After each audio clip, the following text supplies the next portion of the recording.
What is contour farming? Farming the contours aligns the crops across the slope of any field like the contour lines on a map.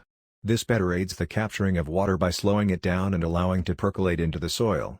Orientation of crops up and down the slope invites the water to run off these slopes, taking the topsoil with it.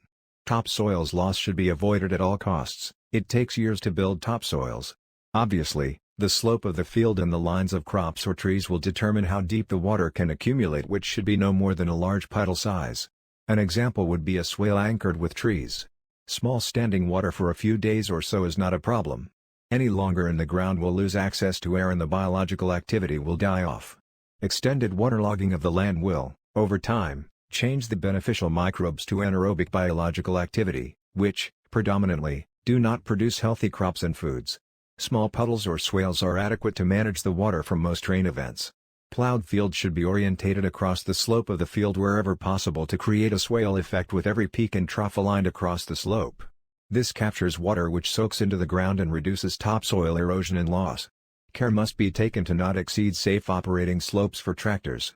If the slope is excessive, consider terracing and using alley farming to further stabilize the soils and slow the water.